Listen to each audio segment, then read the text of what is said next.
Bonsoir à tous, ravi de vous retrouver pour cette première édition complète de la soirée sur Al Oula à la une aujourd'hui. Dakhla, un bout de paradis entre mer et désert. La perle du Sud met les bouchées doubles pour booster l'activité touristique et élargir son spectre d'une offre adaptée aux visiteurs de la cité.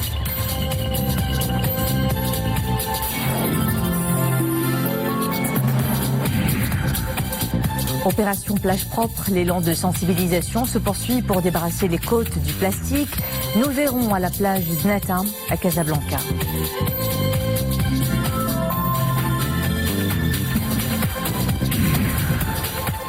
Les produits du terroir en vedette au salon régional dédié à ces produits à El Jadida. Une opération séduction pour la promotion et la commercialisation des produits qui font la réputation de nos régions. On commence par la réunion hebdomadaire du Conseil du gouvernement tenue ce matin sous la présidence de Saadil Latmani. Au programme, l'adoption de 4 projets de décret. Le premier est relatif à la Commission nationale de la commande publique. Le deuxième porte sur la loi relative à l'Agence nationale d'évaluation et d'assurance qualité de l'enseignement supérieur. Le troisième texte porte création de la Caisse marocaine d'assurance maladie.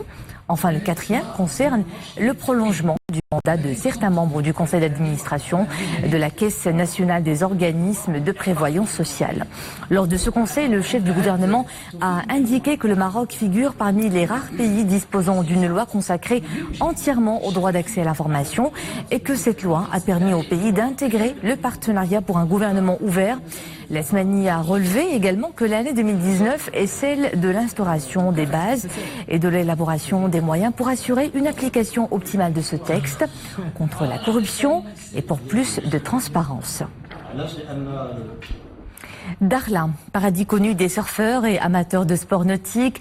La perle du Sud est en passe de sortir son image de paradis de vent et se lance avec entrain sur les marchés du tourisme pour élargir le spectre de l'offre. Pour ce faire, la cité table non seulement sur une météo toujours au beau fixe, mais aussi et surtout sur le développement des infrastructures touristiques. Et Madame Smir et Nisri El-Hamdaoui. Entre ciel, désert, dunes de sable et mer, le charme opère dans la presqu'île de Dakhla. Un petit paradis à l'extrême sud du Maroc. Portée par le vent, la ville est devenue la destination de choix des amateurs et passionnés de kitesurf, mais pas seulement. On a choisi Dakhla parce que c'est un spot qui est reconnu mondialement et on a la garantie vent. On sait que quand on vient, ça souffle fort et ça souffle tout le temps. Et le plan d'eau est superbe, l'accueil est génial. La mer elle est calme, nous sommes la Méditerranée, l'océan, c'est calme, c'est beau, c'est à voir. Dakhla est une belle ville, idéale pour ceux qui veulent se reposer. Je la découvre pour la première fois. C'est un bel endroit avec une magnifique plage et une population hospitalière. Pour accompagner cet engouement, des unités hôtelières aux allures de cabanons sortent de terre. Dépaysement assuré, les touristes en raffolent. Le tourisme dans la région de Dakhla Ouaddab a connu ces derniers temps un essor considérable de développement, notamment la multiplication des infrastructures hôtelières et l'aérien, ce qui fait que Dakhla est devenu très connu mondialement, notamment grâce aux forums internationaux qui ont eu lieu tous les ans à Dakhla, à juste titre Crans-Montana. Actuellement, il existe plus de 35 vols par semaine. Cela encourage les touristes à venir en nombre. Les visiteurs étrangers, mais aussi marocains qui succombent au charme du site.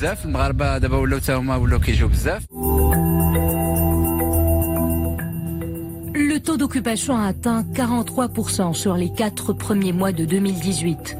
Une performance rendue possible grâce au renforcement de la capacité litière de la ville. Dakhla embrasse des horizons prometteurs. La ville rayonne au-delà des frontières. Autre lieu de villégiature, Mohammedia, toujours aussi prisé pour ses plages. La Cité des Roses dope ainsi son activité touristique durant l'été. Elle a même augmenté sa capacité d'hébergement à 1200 lits pour accueillir plus de visiteurs. Sarah Katir. À 30 km de Casablanca, la cité des fleurs Mohamedia a une vocation touristique.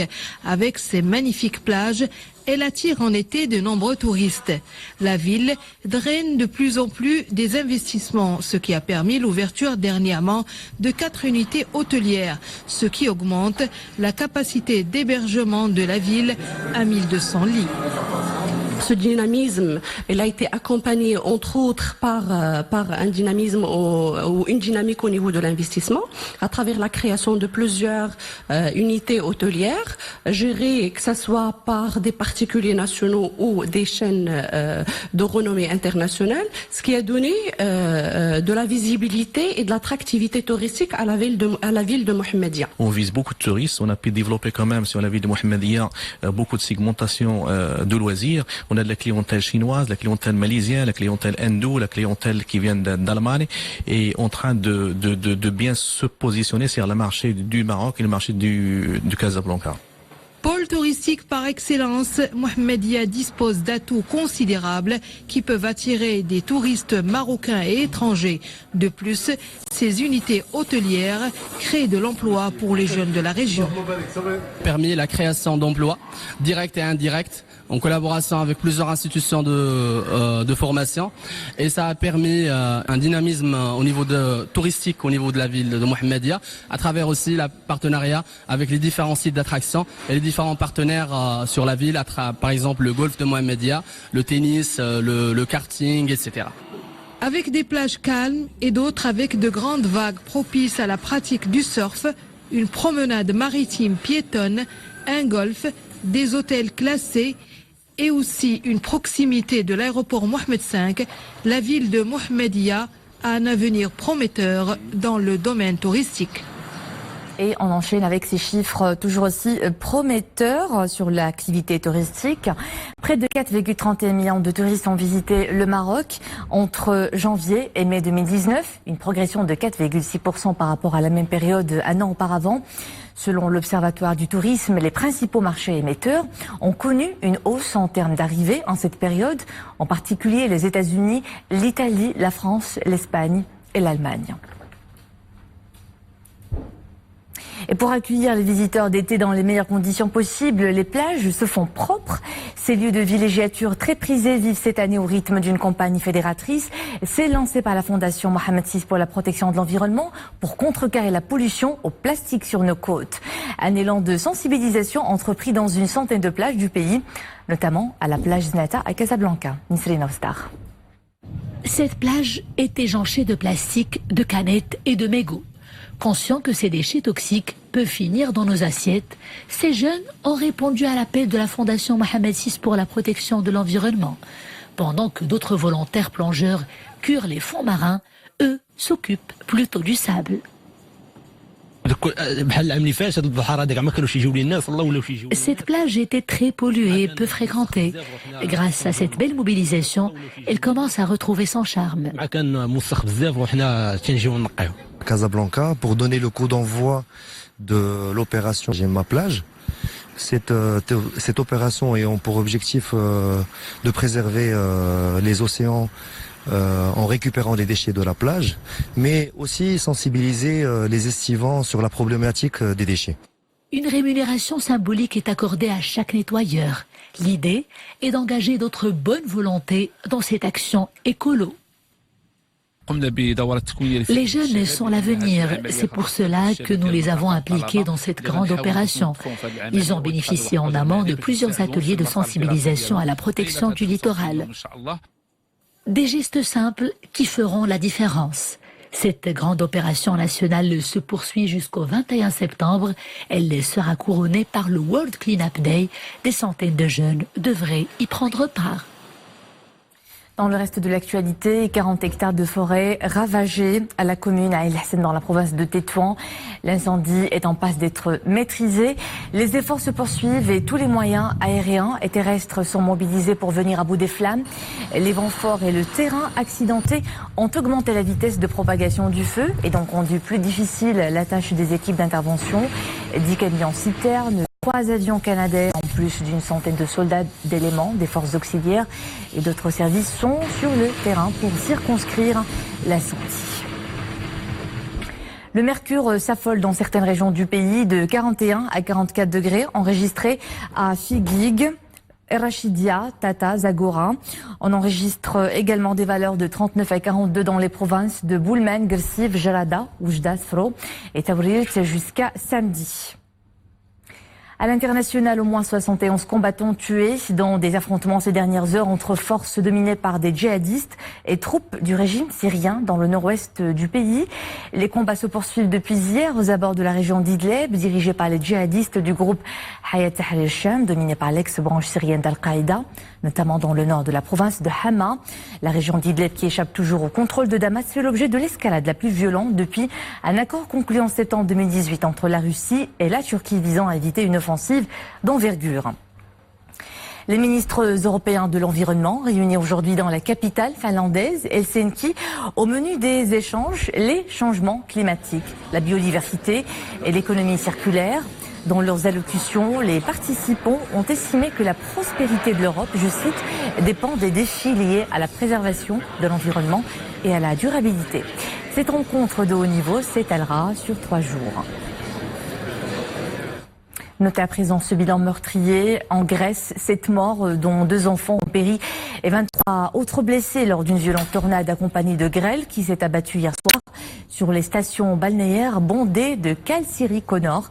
La tornade n'a duré qu'une vingtaine de minutes, mais cette région touristique très prisée où l'état d'urgence est déclaré présente ce matin un paysage de désolation avec de nombreuses voitures retournées, des arbres déracinés et des coulées de boue.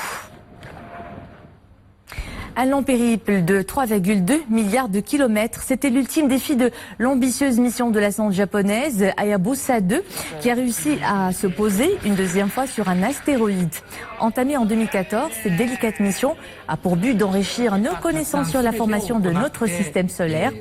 Il aura fallu près de 4 ans pour que la sonde arrive à sa destination. Place maintenant à notre chronique du côté des échos de la CAN 2019. On retrouve toujours avec plaisir Boukr Ben Ghabri. Boukr, bonsoir. Bonsoir Imen.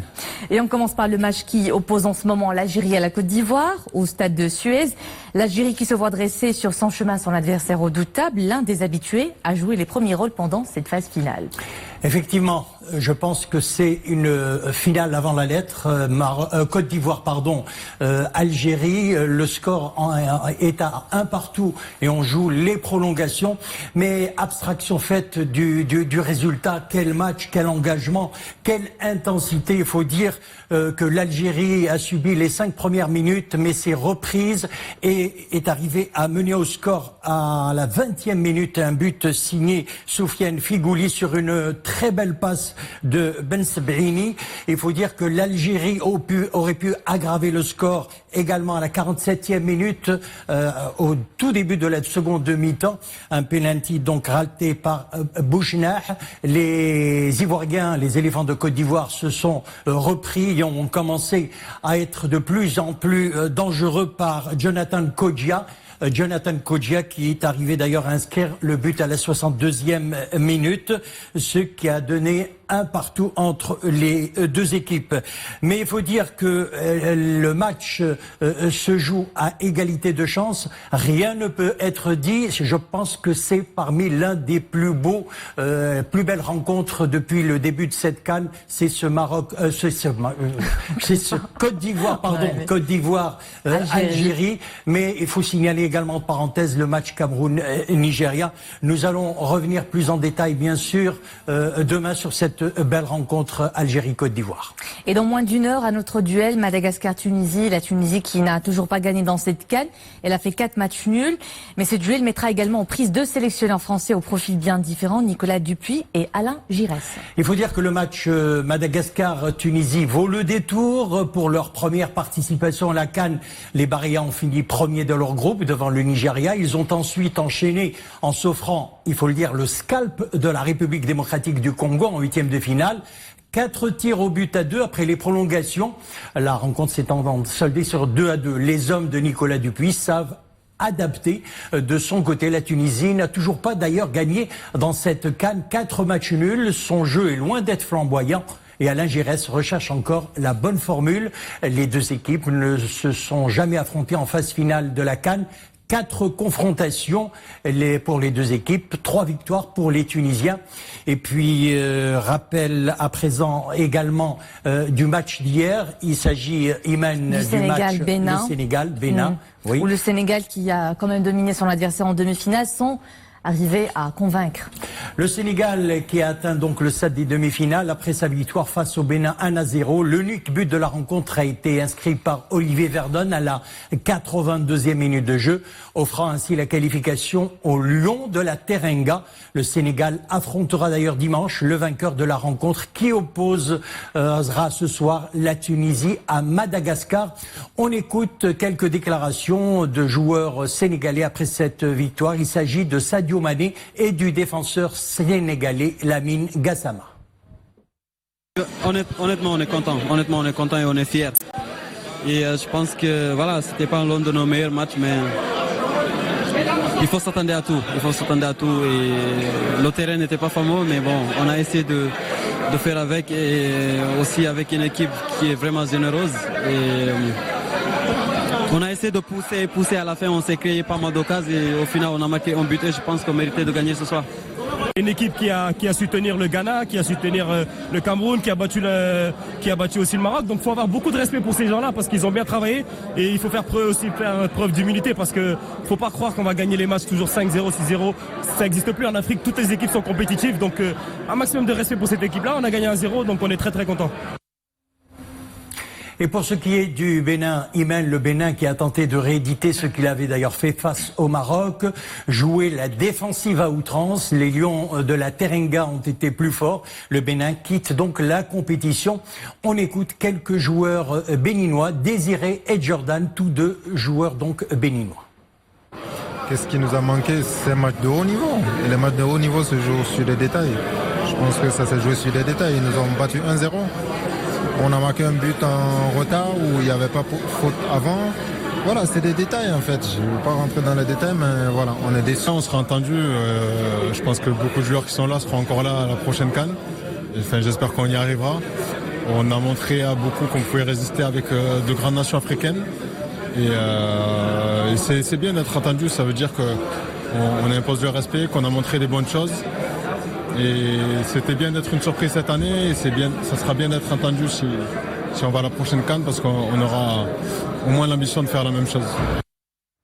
On revient maintenant sur le match Algérie-Côte d'Ivoire qui se joue en ce moment. On est toujours à égalité, 1-1. Voilà, on rappelle à nos amis téléspectateurs que le match, on joue peut-être à la deuxième prolongation et le score est de 1-1 et je pense qu'on se dirige vers la série des tirs au but.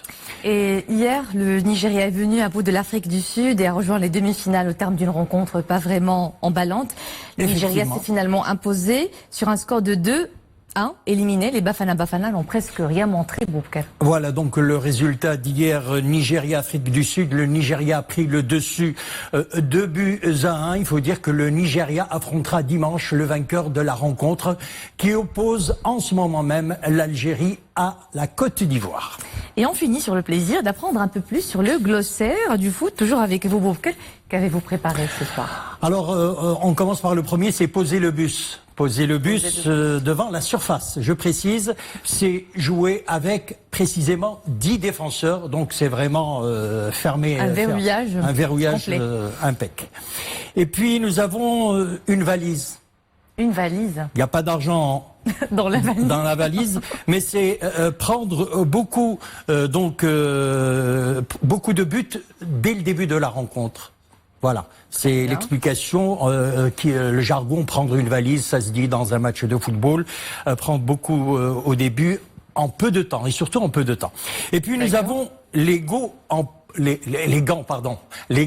peau de pêche. Alors les gants en peau de pêche, ça concerne les gardiens qui laissent passer un ballon anodin. C'est le ballon qui glisse entre les gants. C'est le terme employé actuellement dans le jargon footballistique. Merci Boubkar, c'était tout pour ce soir. À demain. Ce soir, je rappelle donc résultat, un but partout entre l'Algérie et la Côte d'Ivoire et je pense, je le disais, on se dirige vers les prolongations, ou plutôt on se dirige vers les pénaltys. Merci Boubkar, on vous retrouve demain pour un nouveau journal de la CAN. À demain. Merci. Cap sur El Jadida pour parler de ce salon régional dédié aux produits de terroir ouvert depuis hier, où les coopératives agricoles sont le levier de la création de l'emploi et d'amélioration du revenu dans le monde rural. L'événement se veut une plateforme pour la promotion et de commercialisation de ces produits qui font la réputation de nos régions. Zakaria Mouqimbillah. 55 exposants, 40 coopératives et 10 sociétés agricoles exposent leurs produits. Fruits et légumes, huile d'olive, confitures, épices. Rendez-vous incontournable d'échange entre les organisations professionnelles opérant dans le secteur coopératif. Cette manifestation entend promouvoir les produits de terroir au niveau provincial, régional et national.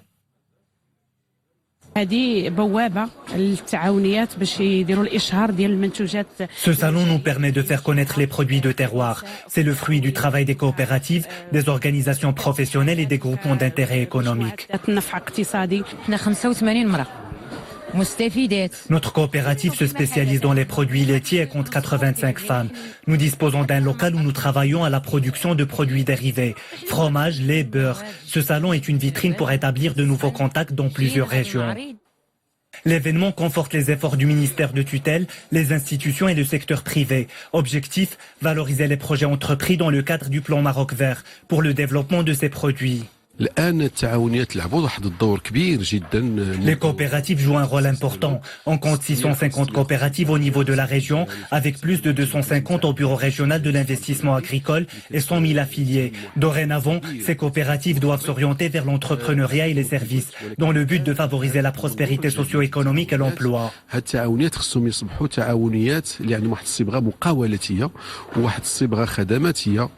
En marge de cet événement, un forum national sur les organisations professionnelles agricoles est organisé. Ce forum a connu la présentation de 3 thèmes d'actualité, la nouvelle loi sur les coopératives, l'entrepreneuriat, le financement et l'employabilité. Et c'est la fin de cette édition. Merci à vous de nous suivre. À 21h, l'info est de retour en compagnie de Mohamed Reda Labidi. Au plaisir de vous retrouver demain à 19h.